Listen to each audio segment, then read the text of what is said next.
Welcome, fellow horror aficionados, to a journey through the depths of terror with The Nun 2, a chilling addition to the ever-expanding Conjuring universe. Today, we're diving into a sequel that not only redeems the franchise but takes it to spine-tingling new heights. The Conjuring universe continues with The Nun 2, a sequel to the 2018 movie. Ever since the first movie by James Wan was released in 2013, this cinematic universe of horror films has seen 9 entries. This is another story surrounding Valak, the demon nun introduced in The Conjuring 2.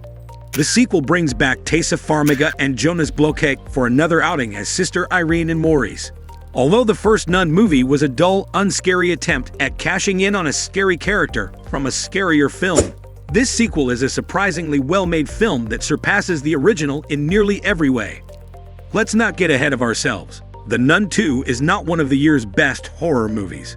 The Conjuring movies have been of varying qualities since the beginning. It's not fantastic, but it is leaps and bounds better than the first film. This film is directed by Michael Chaves, who has now directed more entries in the series than Wan himself. Chaves started out with The Curse of La Llorona, before landing the gig on The Conjuring. The Devil Made Me Do It. Although his first venture was not particularly strong, his growth as a director can be seen in each entry. Each of his films has been better than the last, and this sequel proves he was a much better fit for the series than Corin Hardy from the first one. From the opening scene, The Nun 2 uses sound superbly. In the same way creepy sound effects and loud jump scares are important for horror, silence might be even more effective.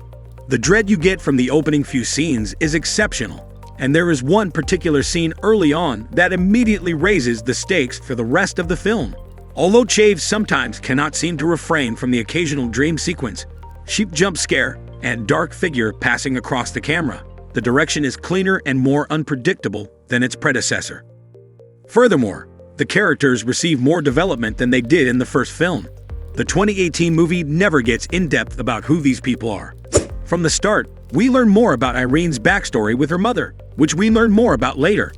There is a greater sense of sympathy towards her.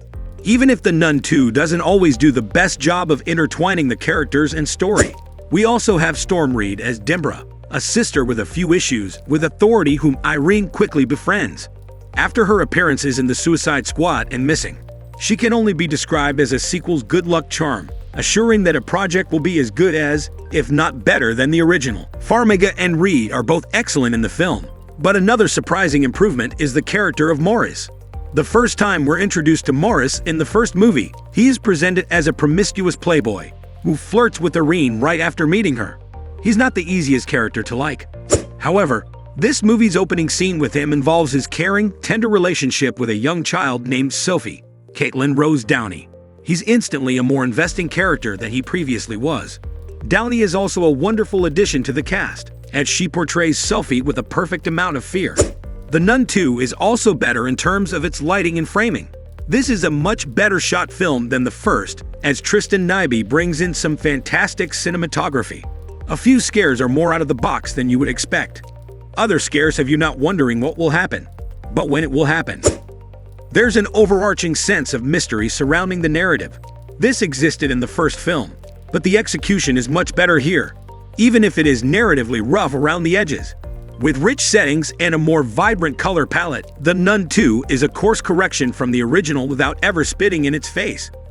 This sequel incorporates story elements from the first expertly throughout the narrative, even if the first 2 acts are not as interesting as they hope to be. Before you leave, don't forget to like and subscribe to our channel for future interesting videos like this.